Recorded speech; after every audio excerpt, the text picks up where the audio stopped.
Okay,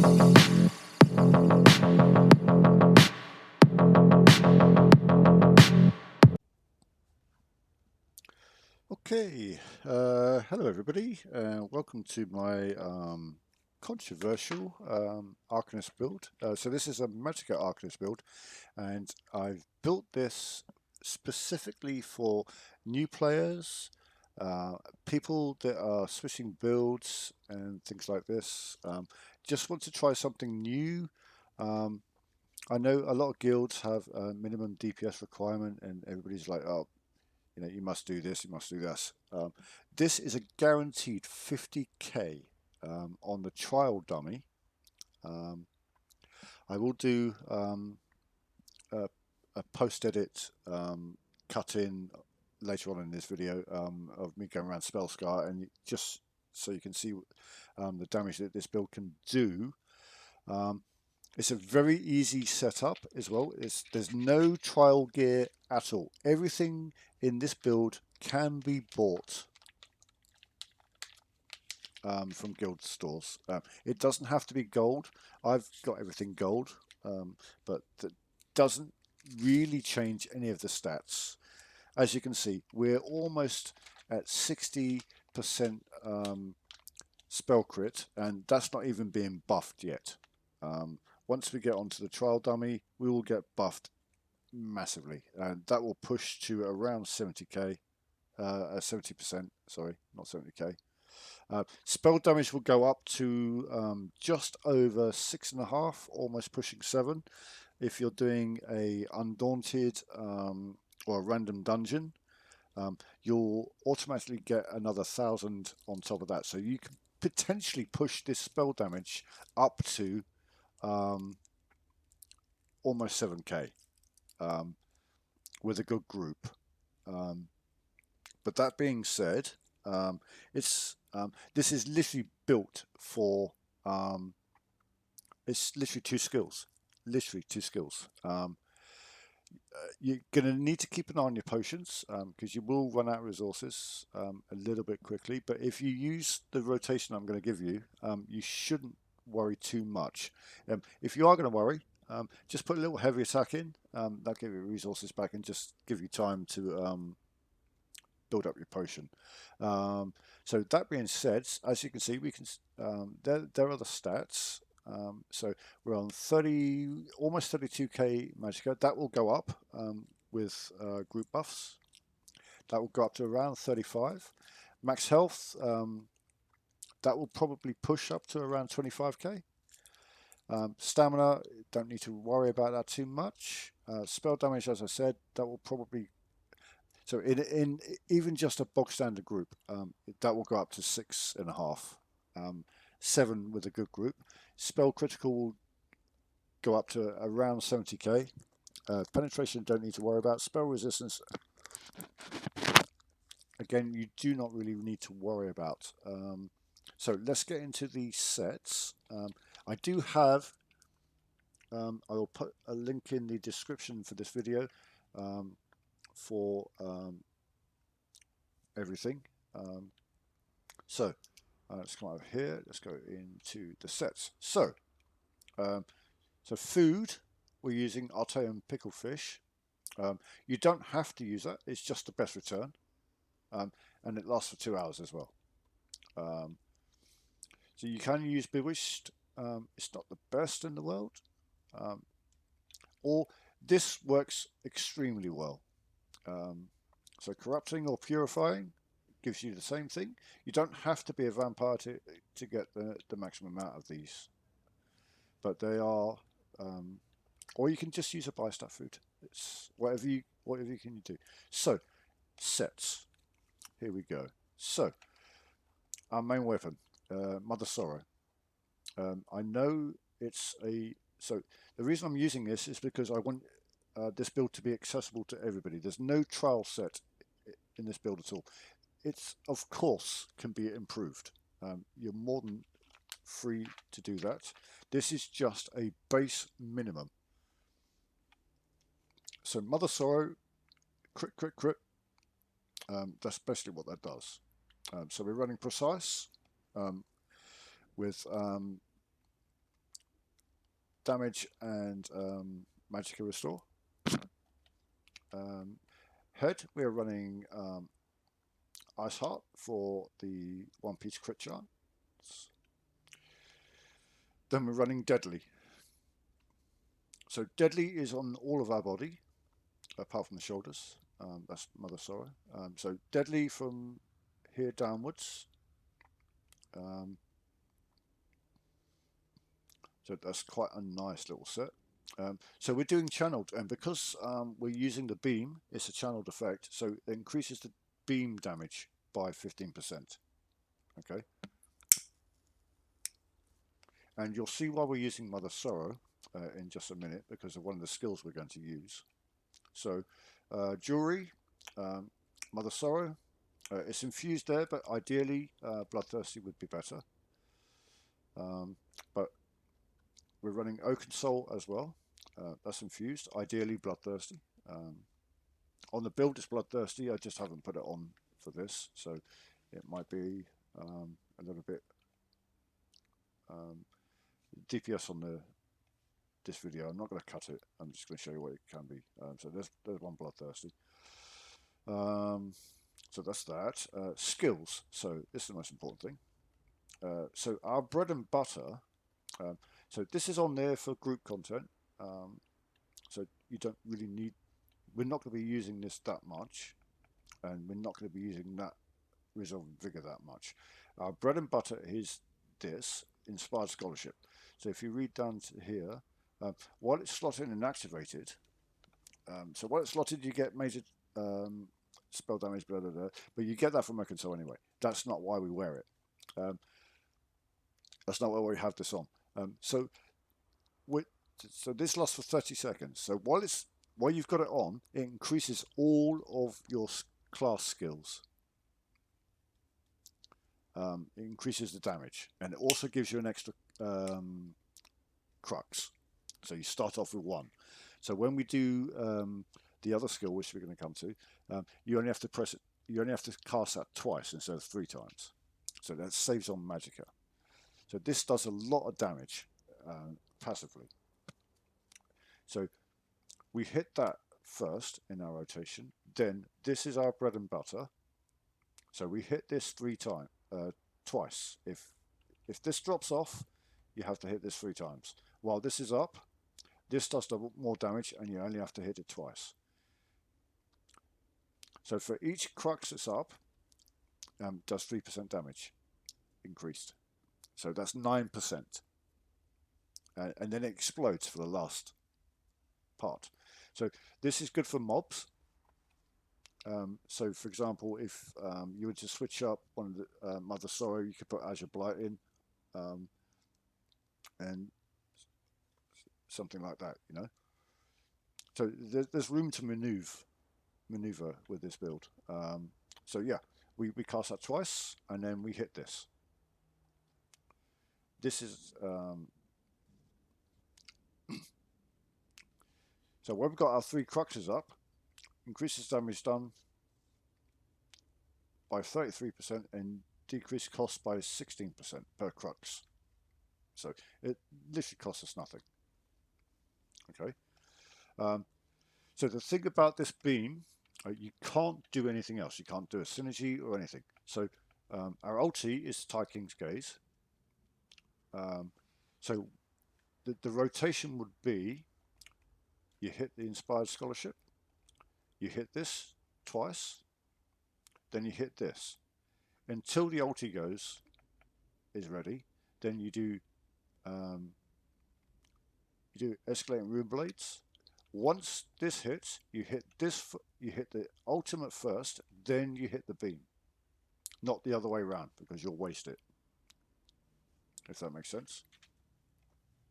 And then obviously when you're in group content, you use the flail, and instead of the Escalating Rune Blades, this gives you a nice shield. Anyway, I'm waffling. So let me show you how we do this. So we hit this. Okay, then we're going to go 1, 2, beam.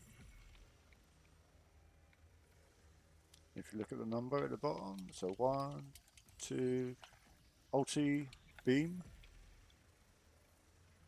and that's all we're doing. Literally, that's all we're doing. 1, 2, 3, beam.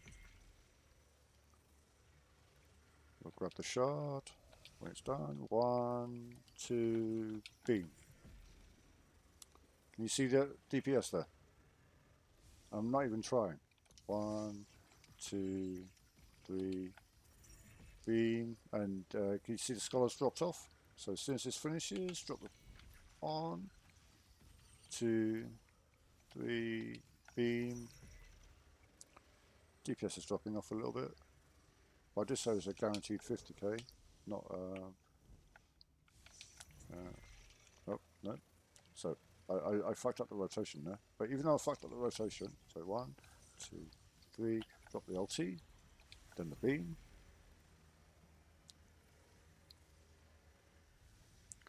And we're literally not even trying. 2, beam. Since this beam's dropped, we'll pick up the shards. Drop that on. 1, 2, 3. 1, 2, beam. That's all we're doing. It's literally all we're doing. 1, 2, and beam. We're not even using a hover attack. It's 2 skills. Just drop that. So just refreshed our scholarship. Okay, ulti down and then beam. So always ulti first, then beam. 1, 2, beam. It's literally this simple. Get the synergy. 1, 2, beam.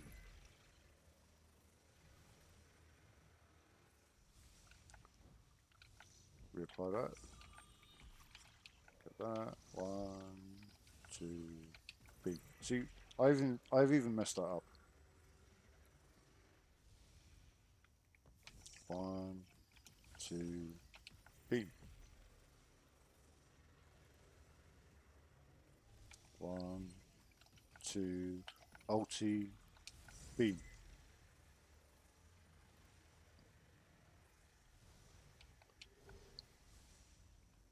One, 2, beam. See so the rune always gets replaced every 30 seconds. And then it's because we got 1 crux up. 1, 2, beam. It's literally that simple. Reapply. 1, 2, beam. So now we have our pot up. So we apply a pot. Now we've got our ulti up. So 1, 2, ulti, then beam.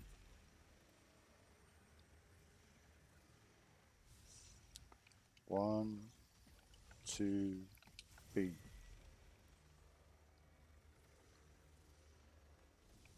1, apply, 2, beam. That's literally all we're doing. 1, 2, beam. 1, 2, beam. Reapply now. 1, 2, ulti, beam.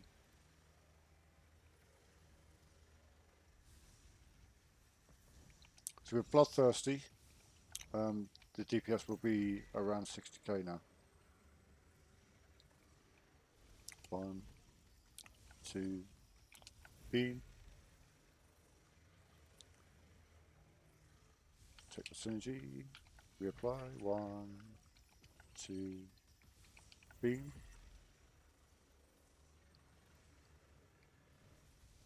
1, 2, beam. Take the synergy. 1, 2, Bean. 1, 2, alti, bean. Reapply. 1, 2, bean. 1, 2, bean.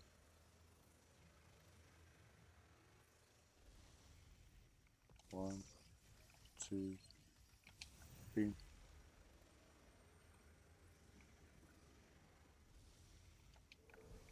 1, reapply. 2, bean.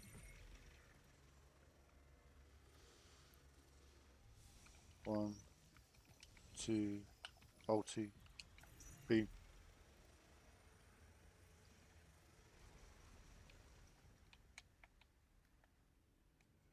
There we go. What do we hit? 55k. So I said 50k minimum. So I'm just gonna, for the video, I'm gonna go CMX. So this is our, I'm just gonna take a screenshot of that. So this is the DPS. So it wasn't great, but it wasn't supposed to be great. Okay, that was, so a beginner can do, anybody can do those numbers.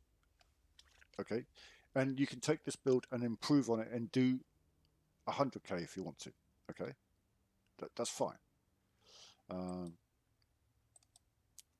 So info. So there's so if you notice, we didn't use any weapon attacks. It was all skills. So these numbers are going to be shit. Okay, and we haven't probably even got the right. You can change the warfare around, and you can probably do so much better as well. So I'm just going to take a screenshot of that as well, just for the live build. So that's what it does on a trial dummy. Okay. Now, while we're live on the video, I'm not going to edit this at all. I'm not going to edit this at all. I'm going to show you live. So, so during the original edit, I had every intention of coming to the spell scar and showing you what was going to happen with the numbers, but unfortunately, spell scar was so inundated with people. There was literally no mobs or anything to kill. But I hope that everybody has enjoyed the build. Even if it's not your cup of tea, there are people going to sit there and say, "Oh no, this is useless." It's not useless. It's a base for beginners to sit there and say, "I can do this. I can compete with you. Or not compete, but I can do a vet dungeon. I can do a vet trial with the minimum basics. You know, the build is designed with the very basic, and I hope I've just proved with the very basic gear sets and just 2 buttons. Literally just 2 buttons on the Arcanist. You can do 50. Well, we just did 55k, and you guys all sat there and watched me do it. It wasn't the most amazing dummy pass at all, and the most important thing is we didn't cheese the dummy pass. We didn't sit there and put stupid food on. We didn't put specific sets on just a dummy pass. Everything on that build is viable for every dungeon, and it's available to anybody that wants to do it. And you don't need to farm. You can have somebody get the stuff for you if you're in a good guild. And I know my guilds, the people I'm with are big shout out to Tom Guilds, Songs of Sun and Moon, and Moonlight Visionaries. There are three amazing guilds, and if you're not part of them and you don't know who they are, look them up in in game. They're amazing people. Anyway, I thank you very much for taking your time to watch my appallingly awful video. There is a link to the build. I will put that link in the description. I'll do that as I upload it. But yeah, take this, and anybody that's new in your guild, or you've got a new player, or you just want to try something new, just try it. And improve on it. And if you can improve on it, send me a comment on leave me a comment on the video and say I've improved it and I'm doing this. I will be so happy for people to improve. You know, it's, as I said, it's just to get new people off the bat. And I think the more of us in the ESO community that can get new people off and running at, um, at a level where they don't feel left out, I think we are all going to win at the end of the day. Anyway, peace out, guys. Love you all. Cheers.